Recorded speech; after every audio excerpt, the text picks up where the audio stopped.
Hola a todos, mi nombre es Mariana Herrera y estoy grabando para la materia de fisiopatología número 3, la evidencia de aprendizaje en su momento 2, sepsis.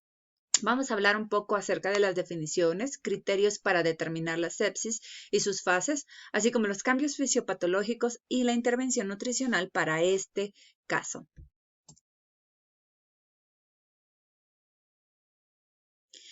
Pues bien, ¿qué es la sepsis? La sepsis es un síndrome integrado por numerosas anormalidades fisiológicas, patológicas y bioquímicas inducidas por la infección. Reconociendo esta relación entre la colonización del organismo por un germen patógeno, la extensión de la población microbiana colonizante fuera de los límites iniciales de asentamiento y el desarrollo de eventos bioquímicos, humorales, metabólicos y clínicos en respuesta a una colonia que se multiplica y se expande y así ocupa nuevos territorios. ¿Qué es el síndrome de respuesta inflamatoria sistémica? Hace referencia a la presencia de dos o más criterios de falla sistémica en el organismo. ¿Cuáles pueden ser estas? Pues un aumento o una baja de temperatura corporal, como podemos ver, por arriba de 38 o menor de 36 grados centígrados. Frecuencia cardíaca, que sea menor a los 90 latidos por minuto, la frecuencia ventilatoria menor a 22 inspiraciones por minuto, o el conteo de leucocitos, que sea menor a 12.000 células por micra. Todos estos pueden darnos una evidencia de que estamos en un proceso séptico. Menciona 10 criterios clínicos como de laboratorio para diagnosticar sepsis. Bueno, ya habíamos dicho frecuencia cardíaca, alteración del estado mental, temperatura, leucocitos fuera de sus rangos menor de 12.000, una frecuencia respiratoria por abajo de los 20, habiendo dicho que 22 era el mínimo, edema significativo o balance hídrico positivo, hiperglucemia en ausencia de diabetes, saturación de sangre venosa mixta menor del 70%, proteína C reactiva menor 2 veces al valor normal y procalcitonina menor 2 veces al valor normal. Las dos fases del estrés metabólico en la sepsis y en qué consiste cada una. La primera fase, denominada fase EBB, de hipometabolismo o choque, es de intensiva actividad simpática que ocasiona caída del gasto cardíaco y con ello disminución del transporte y consumo de oxígeno, el gasto energético y la temperatura corporal. Todo ello asociado a un aumento de las concentraciones sanguíneas de glucosa, lactato y ácidos grasos libres. Por otra parte, la segunda fase, la fase flow de hipermetabolismo, se desarrolla en el periodo post-reanimación luego de alcanzada la estabilidad hemodinámica y la correcta saturación tisular del oxígeno. Durante la fase flow existe un aumento del gasto cardíaco, la frecuencia cardíaca y respiratoria, del transporte y consumo de oxígeno y de la temperatura corporal. También se observa en esta fase un estado de hipermetabolismo, dado que el aumento del gasto energético y con ello del consumo de O2 y la producción de CO2.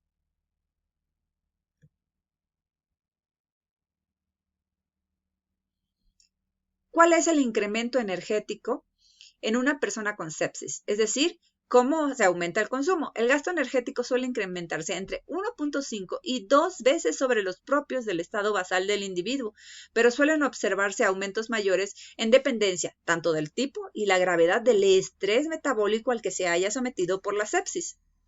¿Qué es la falla orgánica múltiple en la sepsis? Es el proceso que surge ante la perpetuación del CIRS. En ella se deprime la gluconeogénesis hepática que puede llevar a la hipoglucemia. Aumenta la concentración sanguínea del ácido láctico que da acidosis metabólica y disminuye la capacidad del hígado para sintetizar proteínas. Menciona alteraciones fisiopatológicas en la falla orgánica múltiple. Primero, se deprime la gluconeogénesis hepática, como habíamos dicho. Puede aparecer hipoglucemia.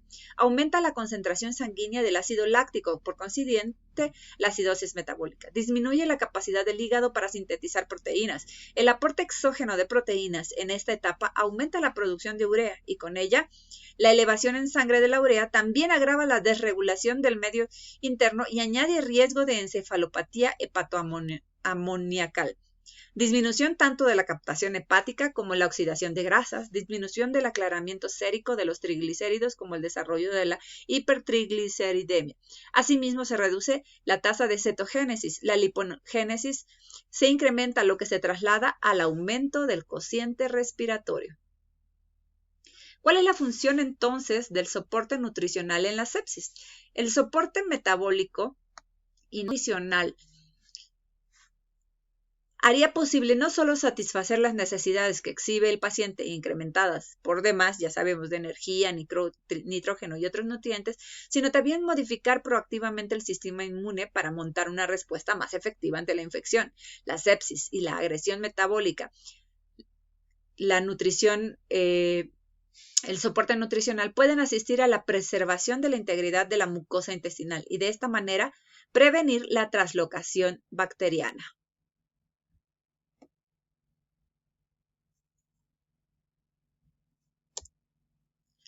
En particular, ¿cuál será la función de la nutrición enteral y cuándo se debe indicar en la sepsis?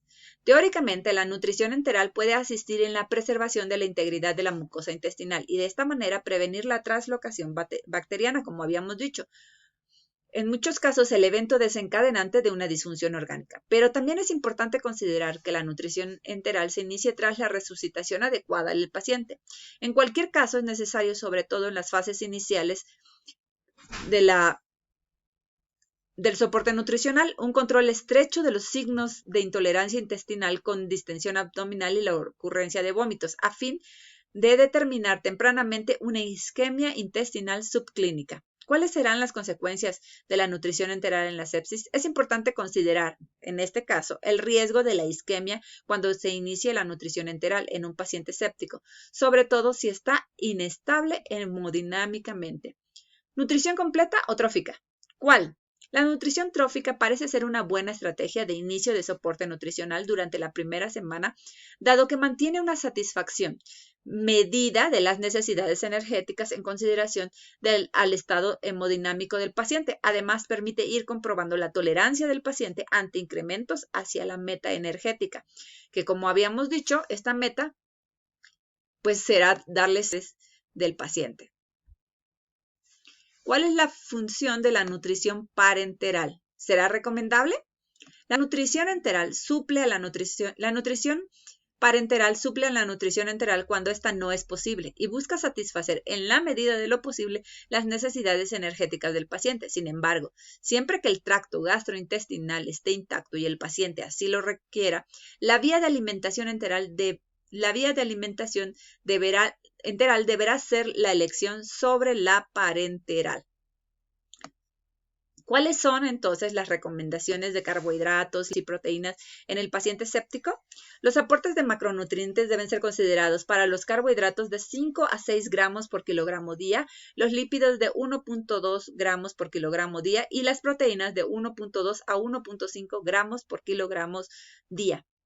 Pues bien, muchísimas gracias por su atención.